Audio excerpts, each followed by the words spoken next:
Hey guys, Palsteron here, and today let's talk about my day 1 update for the Kinetic Blast of Clustering Hierophant. And oh boy, have I been having fun.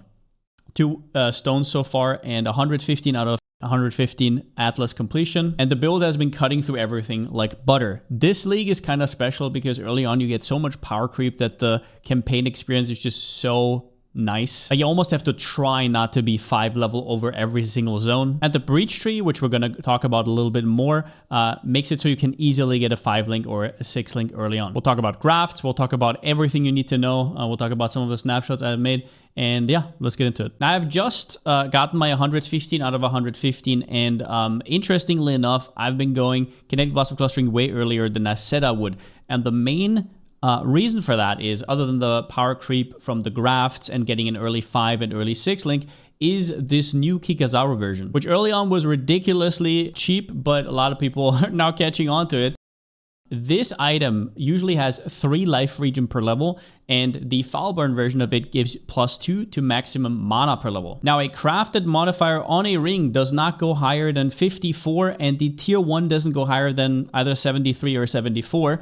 So that is completely bonkers. At level 90, that gives you 180 flat mana. And the reason that it's so important is because you get all this percentage from the tree, but flat is from gear, and it is extremely hard to make up for it. So not only does this Kikazaru give you like 350-ish mana in mid-game, it also gives you complete curse immunity with both of them, and it gives you some all attributes, which you need. You need dex and you need strength, and it has resistance. Like, it's just a really good ring, and it has made it a lot easier to transition. Imagine I would have to get 2 really good rings here that would still be worse in terms of damage. I'm currently sitting on 6.3k mana. That is simply ridiculous. And while I'm not going to use these in end game, of course, once we have access to helicals and whatnot, yeah, I can't tell you enough how much these carry. Now, we'll go over the gear in a second, but I wanted to show you a map quickly. So I think I can run a Fizz Reflect because I'm actually 100% converted. But yeah, this beach map right here, I'll just quickly show how it looks like and why I love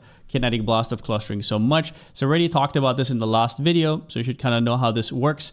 But I'll quickly show you here. We're completely destroying the whole screen. This is an MTX, right? The normal one looks a little bit less fancy, but still, I'm going to make this one. Okay, I'm not going to do this full breach. If you don't know, in this breach, you go in and then you have like wave of enemies for I don't know how long. But I'll just quickly show you how the Creeler looks like in general. So yeah, you charge through, you kill everything on the screen. Boom, boom, boom, everything dies. And while early on, some of the rares might survive while you do that, once you have enough damage, literally everything is just gonzo. And the only downside of this build will be to kind of figure out single target damage. But for example, as you can see here, if something stands against the wall, it's obviously super duper easy. Another reason it was easy to swap earlier was because getting a 6 link was so goddamn easy. And for that, I kind of have to talk about the new breach tree. So if you haven't interacted with breach at all, I would highly recommend you do so ASAP, because there's a quest line that gives you points to each of these sections of the tree. This one down here is grafts. This one you don't really have to think about until later.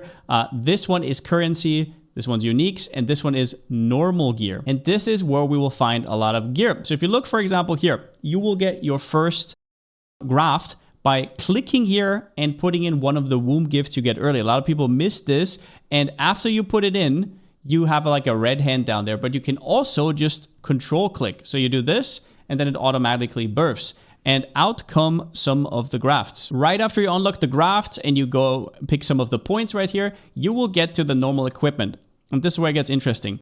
Birthed equipment rolls, sockets, and links +10 times, keeping the best outcome. So imagine you're spamming 10 jeweler socket, you would get the best outcome. Same goes for fusings, but then there's this crazy node up here, which does the same thing, but 150 times. So now in total, you're doing it 160 times, which means that if, for example, we say 1,200 fusings is roundabout the average to get a 6 link, that's like a 1 in 8 or so to get it from one of the items here. And thing is, there is a lot of different things here that give you tier modifier, but also chance to get additional equipment items. So for example, if I go right here, there's a pretty good chance I get a 6 link.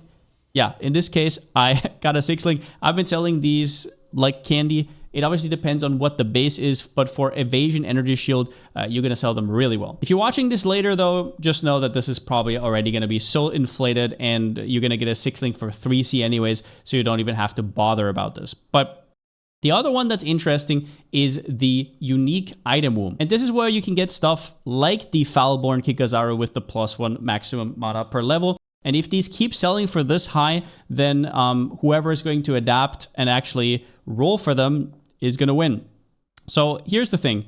There are nodes that give you extra chance for birthed uniques from Breach, but you want the ones that give you extra chance for the uniques to be Foulborn. And then I actually spec'd out of this one for certain reasons, but you can get 100% increased chance for birthed unique items to be jewelry as well. And then you can make them way more likely to be rings, and you will actually be getting Kikazarus eventually. Now, it's obviously not guaranteed, but not all rings can be Foulborn as far as I know. So that already removes some of the pool. And then also the Kikazaru is extremely common. And then there's also special items that you can drop that have 2 Foulborn modifiers if you have spec'd into it. And these can get quite expensive. Like for example, on the barracks, both the chance to explode on Ignite or chance to explode on Shock are very expensive. But if you get both, then jackpot. There's also jewels you can get. There is currency, of course, where you can get up to a 20 stack of divines with this node right here. Chance for birthed currency to drop as full stacks, but that's something we'll have to figure out over the next coming days. All I can tell you for now is interact with the system or you'll fall behind. And I don't mean this in a FOMO way. It's actually really fun to interact. This has been probably the most fun and the most engaged I've ever been in during campaign on a league start. Also, we just saw how you get rune grafts, get one ASAP and level them up constantly. There are certain rune grafts that are made different than others, but we don't really know which ones are the best. Everybody's still testing, right? I don't even have access to all of them right now. But what I can say is this Heart of Flame gives you a, whenever you're missing life, so if an enemy chunks you through an energy shield, you activate a shield that takes a ton of extra damage, kind of like a free Molten Shell. And then the other one that I really like is Dance in White. This is a skill where you put down a tornado and whenever nearby you attack, it will release certain icicles. It actually tracks enemies and against single target, you will feel the difference quite a bit. If you get one of these early, I did crap in like 5 seconds and I didn't even wait. I just did it at level 5. But yeah, you do need to keep updating them because they don't scale with your damage. And yeah, it's kind of like having a level 10 weapon in a level 30 zone. At some point, it's going to fall off and do nothing. I'll talk about transition to kinetic blast of clustering in a little bit, but I'll just go over my gear real quick. All you have to understand is that you now scale your damage with mana. The reserved one doesn't matter, the full one matters. So here I have 17% of maximum mana as extra physical damage, so I get a ton of extra flat, which means I don't need any flat on my weapon, which is in a lot of games called a stat stick. And the stats you're looking for is a ton of spell damage, as much as you possibly can, both in the implicit and then also either with an Essence of Woe as a mod or whatever. These are usually the hardest to roll, but then you want a combination of attack speed, crit chance, mana. The bottom 4 mods on this wand is what you want, and you just want to have them combined. It doesn't matter which one is crafted, but if you have those 4 on and they're decently high, you're gonna have a really good one. Mind of the Council is more important before you go Kinetic Blast of Clustering, because that one gives flat damage, and this 6% adds to the 17% from the skill itself, so it's not as big of a deal. But if you have a other skill that doesn't scale off of mana, like for example Kinetic Rain of Impact, then Mind of the Council is a big deal. But I will probably be replacing this one quite soon. It also has increased maximum mana, so it is huge early game power boost, and it's not as expensive as you might think. Then the Emmy mana, life, whatever you can gather early on, if it can fix your attributes, that's good. I was running around with an Onyx Heart for like, I don't know, half the day. Hard to chart, my bad. On the shield, once again, as much spell damage as you possibly can. And then an attack speed craft goes a long way. Otherwise, mana, resistances, the usual. My 6 link, I just take whatever I can get. If you don't have a life roll on your body armor, you definitely want to go for the life mastery right here, which is probably the best possible scenario for the 15%. On gloves, you want to have the conversion to lightning because you get 40% from the tree from this mastery right here. Then you get 50% from physical to lightning support, and then you have 10 left, so you just get whatever roll you can on the gloves. Later on, we'll fix that a little bit differently. Otherwise, these gloves are not perfect. I would really love to have an attack speed roll in the suffix. You can get up to 16%. My implicits are pretty bad. You would want to have at least one Rage on hit there. My belt is atrocious, so you would want a fat life roll right there. Heavy belt because we need both strength and dexterity. We're almost always starved there. Boots. If you don't have movement speed boots, that's actually good because you can get move speed and onslaught on kill, which I think is superior in this case because we don't really have a source of onslaught. Otherwise, mana life, as you might know. 2 Foulborn Kikazarus. Now, early on, it is so smooth to go through maps just being curse immune with both of these. It is ridiculous. It was very noticeable. Use when charges reach full on your flasks. Your flasks are not that strong. You don't have, like, you even use like quartz flask. It's quality of life. It's a little bit of movement speed, a little bit of crit, reduced effect of shock. That's about it. Super important though is the immunity to corrupted blood on your flask. For gem setups, it's pretty straightforward as I had before. I did test out the Wall of Force, and as you can see right here, it does definitely work. You can see it bouncing off of this Wall of Force, and it holds for quite a long time. The most important thing about Wall of Force is the positioning, which we'll talk about a little bit later in the video in terms of single target. You want a second wind right here because you can place 2 walls. You don't really want to place them at the same time. It doesn't do that much, but it's just on bosses, it does have a pretty long cooldown. So if you have one in between, that's great. The tree, also very straightforward. Everything as I said I would do. The only change I did was actually make an early large cluster with Storm Drinker. This one gives you lightning damage leached as ES. If you don't know, it's actually quite hard to leech Energy Shield without having to take Ghost River, which would take away your life leech because all the ES leech on the tree is spell related. And the way you make these is simply with metallic fossils. I spammed, I think, 3 or 4 until I got a cluster with a second modifier that's at least decent. In this case, Overshock. It's not great, but whatever. The best case scenario would be Scintillating Idea. That's the mana lightning pad one, but that one's going to be quite expensive. Also, because I was starved on points, I opted out of this area and to just anoint Split Shot. It's not optimal because you're missing the 25% here, but it is what it is for now. As for jewels, I have all 3-stat jewels. They have mana, attack speed with wands. Those are the 2 best prefixes you can have, and then in suffixes, stuff like attack speed, crit multi, maybe if you fix your res or dexterity, everything goes. Now you might see that I'm only allocating 6 ascendancy points, and that is because I also have the Farul bloodline right here, which we talked about before. And I can confirm Hunt Leader is completely broken. These tigers come out in a 0.5 second cooldown window. They're always up. They literally give you 125% crit and 35% attack and cast speed. And it is a big deal. And it is kind of free because there's nothing else to take. So this is highest priority. And this is where it gets tricky. You have to buy or farm a Ferric Tiger Alpha and then use it in the bestiary. Important to note, there is an item that is called Feral First of the Plains. This has nothing to do with the fight. This is something else. I was also confused because I haven't done the fight in a while and I bought it, then I had to resell it. This is the one, Ferric Tiger Alpha. After you have it, you got to go to the menagerie, and here you can put it in like you would usually do with a craft or whatever, and you open it up. Now, afterwards, you'll get 6 portals, and it's kind of like a map. For everybody who hasn't seen me do this on stream, he's not that tanky. Straight up, but he hits extremely hard because it's fizz and we don't really have all that much fizz mitigation. There's also dot in there, so there's a lot of skill shots and there is a skill fight going on. So yeah, you have to really know what you're doing, but I was at that point already super outgeared, and you do have 6 portals, right? At the end of the fight, there's like an altar that you can click on, and then you get the Ascendancy. You can buy a carry, but do note if you die, you can't. Let's, for example, say there's no portal left. You can't just sit there while dead, and then at the end you get the Ascendancy. You have to still be able to click on the altar at the end. And also, you still have to do Uberlap. It only gives you the access to the tree. The 2 points, the last 2 points you still get from Uberlap. What order you do it in, whether you do Uberlap first, whether you do Feral first, doesn't matter. Now, if you're following the doc, you will know that there is a new section up here with all my snapshots from this league. First, I took one at the end of the campaign, round about level 68 or 70.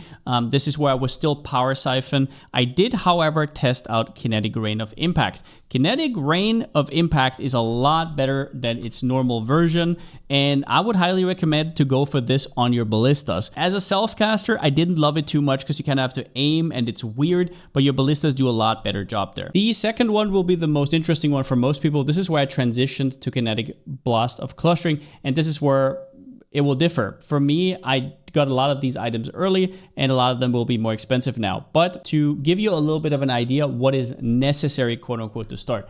Dodra's tenure is definitely not necessary. In fact, I replaced it quite soon, but it is a nice item to grab and it only costs 1C, so I would highly recommend it. Why not? Carnage Heart, super cheap. This just fixes your attributes. That's all it did for me. Not that great. 2 Foulborn Kikazaros, which are now a lot more expensive. I would get at least 1, maybe even save up for 2 before you start playing this, but at least 1. Prism Weave, not that great. Even at this point, you have a lot of flat already. Just get a belt with life and mana, but it is what I had. And the Mind of the Council will help quite a bit. Other than that, you will have to change your wand because, like I said, your priorities shift. You're not looking for flat damage anymore. You're looking for a stat stick with attack speed, crit, mana, spell damage. You're also looking for a 6-link with these colors. You can also do 1 red if you want to and replace your increased crit damage for elemental damage with attacks. But you want a 6-link and you can make it yourself. They're getting so cheap at this point that you can probably just grab one for 5 or 6 chaos. The rest you can just look over. You can see I was also just leveling them. Just give it a little bit of time in the oven because all your gems will be leveling. Don't just go in blindly. Do a few lower tier maps to get into it. And then the other 2, this one I just made somewhere in the middle where I upgraded a few things. And then the level 92 one is where I killed Searing Exarch and Eater of Worlds. At the end here, I want to talk about single target damage because the bossing on this build is not that easy. You have quite a few buttons to press and how do you position. Now, I'm not a great bosser myself. That's why I usually play a lot of ballista builds, but I've been cruising through so far. This build is not very good at Ubers, as I told you before. It is a mapper, right? But we need to unlock our stones and you don't want to have to pay for a carry. Or at least I don't. Now, there's 2 things that matter here. It is the positioning of your wall and the positioning of yourself in relation to the boss. Let's say the boss is over there. You want to put the wall right behind the boss and you don't want to stand on top of the boss ever. If he's coming after you, you have to kite around a little bit. You will not do any damage standing on top of the boss. In fact, 0. Because the tornado has to be a little bit away so the forks can go out and the returning proj can come and the AoE can overlap. It is what it is. I already showed this in countless videos, but that's all that matters. Boom. Boss is like here. You want to be a little bit away from it because you can see the projectiles will all align here. They don't align next to you. In fact, there's like a dead zone in here. And on top of this, you have your Sigil of Power, which you want to power up, right? Whenever you spend mana, you can see it like cracks up. That's like a stage. So in PoB, you can see this. And while you're in here, you take less damage and get a little bit of extra damage. It's not that big of a deal. Like you don't want to die for it, but it is quite strong. And then the last button is your graft. If you have Dance in White, which I would highly recommend, which is pretty straightforward. It has a long ass duration. And this tornado is just going to hone in. If there was a boss right here, it wouldn't go away. It would just hone in on it. And yeah, this is not a racing build, obviously. So take your time, gear up your character. I've done like, I don't know, 100 or 90 completion before I even fought Searing Exarch and Eater of Worlds. If you're a trade player, if you plan on playing for longer than 2 days, then you have to unlock this anyways. So you might as well get some levels in. I was like level 90. But yeah, that's about all I got for today. Tomorrow I'll be making another update about most likely weapon crafting. If I can get a good fractured base, I will be crafting most likely with essences, and I will kind of show you how to do that. Now, lots of people have been asking about Indigon. I'll personally not recommend buying it this early because you also have to figure out your mana. It drains a ton of mana. So if you don't have the recovery for that, and there's a few cheese ways to do it, which we'll talk about when it comes to it, yeah, Indigon is going to be a little bit rough to fit in. But yeah, I hope you guys had a good league start as well. See you tomorrow, and since I still don't have a slogan, see you next time.